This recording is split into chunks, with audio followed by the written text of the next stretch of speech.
फिर मतलब सर आपको सुनने में अच्छा नहीं लगेगा और मतलब सर सुनाने में अच्छा नहीं लगेगा। इसका एक तरीका है सर, जो पहले की इवेंट्स हैं उनको हम बता देते हैं और उसके साथ साथ मतलब सर जो कुछ कठिन वर्ड्स हैं उनकी मीनिंग बता देंगे। तो मतलब सर जब सुनेंगे तो उस टाइम पे लोग ज्यादा अच्छे से कनेक्ट कर पाएंगे और ज्यादा अच्छे से समझ पाएंगे। तो जिनने भी महाभारत मतलब देखी होगी, तो पढ़ना तो वो सबसे बड़ा काव्य है, तो उसको शायद पढ़ा नहीं होगा, लेकिन जिन्होंने भी देखा होगा तो उन्हें पता होगा कि जो दूध क्रीड़ा हुई थी तो उसमें कौरवों ने छल के द्वारा पांडवों को हरा दिया था और उसके परिणाम स्वरूप पांडवों को 12 साल का वनवास और 1 साल का अज्ञातवास मिला था। अज्ञातवास इसलिए इम्पोर्टेंट है क्योंकि अज्ञातवास का मतलब ये था कि अगर 1 साल के अंदर अंदर पांडवों को अपना वेश बदल कर रहना था और अगर उस 1 साल में कौरव पांडवों का पता कर लेते हैं कि वो किस वेश में और कहां पर रह रहे हैं, तो पांडवों को फिर से मतलब 12 साल के लिए फिर से वनवास जाना पड़ता। लेकिन क्या होता है, पांडव अपना वनवास पूरा करते हैं, अपना अज्ञातवास पूरा करते हैं और जब वो वापस आते हैं और दुर्योधन के पास जाते हैं कि हमने अपना वनवास पूरा कर लिया, अपना अज्ञातवास पूरा कर लिया है, तो अब हमें हमारा राज्य मतलब जो कि इंद्रप्रस्थ है, आधा राज्य है, वो हमें वापस कर दो। लेकिन सर दुर्योधन वो मना कर देता है। तो फिर जो महाभारत का युद्ध है वो लगभग निश्चित हो जाता है कि अब ये वाला बस जो युद्ध है वो होगा ही होगा। लेकिन सर पांडव लोग अच्छे हैं, कृष्ण भगवान उनकी साइड हैं, तो वो कोशिश करते हैं कि कौरवों को एक लास्ट मौका दिया जाए, एक मौका दिया जाए ताकि जो ये महाभारत का युद्ध है जिसमें भाई भाई से लड़ रहे होंगे और पर आपस के परिवार वाले ही एक दूसरे को मार रहे होंगे, इसको टाला जा सके। तो इसी प्रारूप में कृष्ण भगवान धृतराष्ट्र की सभा में जाते हैं और पांडवों का जो पैगाम है या फिर जो प्रस्ताव है उसको लेके जाते हैं। उनका प्रस्ताव ये रहता है कि आप अगर देखा जाए तो न्याय संगत और तर्क संगत बात तो ये है कि आप हमें हमारा आधा राज्य वापस कर दीजिए। लेकिन अगर आप इस चीज के लिए भी राजी नहीं हो रहे हैं कि मतलब अगर आपको आधा राज्य वापस नहीं करना है तो आप क्या कीजिए, हमें कोई भी 5 गांव दे दीजिए और अगर आप 5 गांव दे देते हैं तो हम उसमें भी संतुष्ट हो जाएंगे और जो ये युद्ध है वो टल जाएगा। लेकिन सर क्या होता है कि वो दुर्योधन रहता है, वो इस चीज के लिए भी मना कर देता है। वो बोलता है कि हम आपको 5 गांव तो क्या, जो सुई की नोक की बराबर भूमि होती है वो भी नहीं देंगे। और सर वो कोशिश करता है कि कृष्ण भगवान को ही बंदी बना ले। तो अब सर वो जब कृष्ण भगवान को बंदी बनाने की कोशिश करता है तो उस टाइम पे कृष्ण भगवान गुस्सा हो जाते हैं और अपना विराट रूप दिखाते हैं। तो उसी विराट रूप को सर दिनकर जी ने बहुत अच्छे से लिखा है। और सर अब मैं कुछ जो वर्ड्स हैं जो मतलब जो कठिन हैं या जो बाहरी शब्द हैं उनके मतलब बता देता हूँ। जैसे सर द्रग या लोचन जो होता है उसका मतलब होता है आंखें। जो अपना वक्षस्थल होता है उसका मतलब हमें सर जो चेस्ट है चेस्ट होता है। सर पग मतलब पैर होते हैं और जो अपना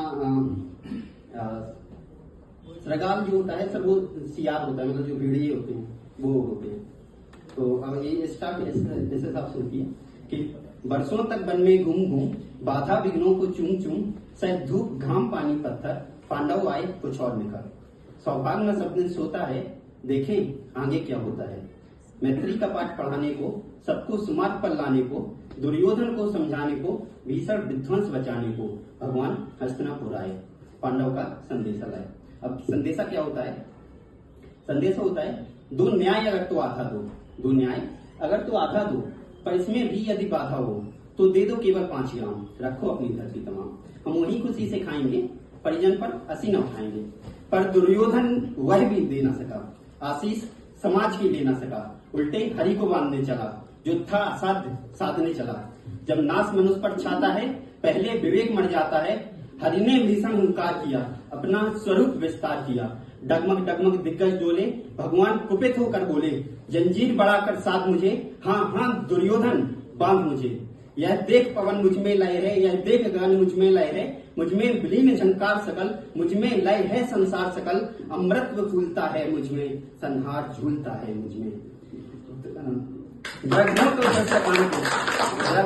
तो दृश्य कांड देख मुझ में सारा ब्रह्मांड देख। अचर जीव जक्षर अक्षर, नश्वर मनुष्य सुरजाति मर। सतकोटि सूर्य सतकोटि चंद्र, सतकोटि सरित सरसिंधु मंत्र, सतकोटि विष्णु ब्रह्मा महेश, सतकोटि जिष्णु जलपथ धनेश, सतकोटि रुद्र सतकोटि काल, सतकोटि दंड धर लोकपाल। जंजीर बढ़ाकर साधने, हाँ हाँ दुर्योधन बांधने।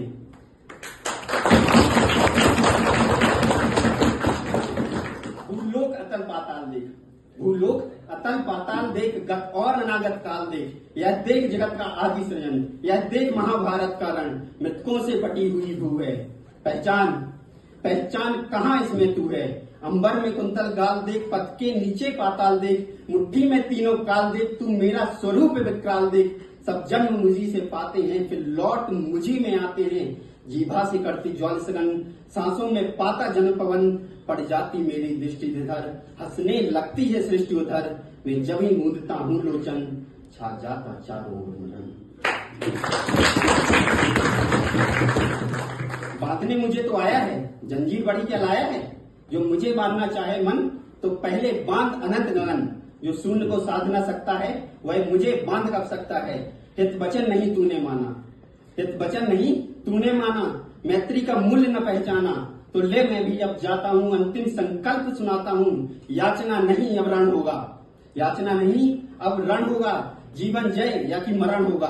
टकराएंगे नक्षत्र निकर, बरसेगी भू पर बनी प्रखर, फंसेस नाम का डोलेगा, विकराल काल मुंह खोलेगा, दुर्योधन रण ऐसा होगा, दुर्योधन रण ऐसा होगा, फिर कभी नहीं जैसा होगा, भाई पर भाई टूटेंगे, विष बाण बूंद से छूटेंगे, सौभाग्य मनुष्य के छूटेंगे, बाष्ट गाल सुख लूटेंगे, आखिर तू भूसाई होगा, हिंसा का पर्दाई होगा। थी सभा सुनिए सब लोग डरे, चुप थे या थे बेहोश पड़े, केवल दो नर अगाते थे, धृतराष्ट्र विदुर सुख पाते थे, करजोड़ खड़े प्रबुद्धित निर्भय, दोनों पुकारते थे जय जय, दोनों पुकारते थे जय जय।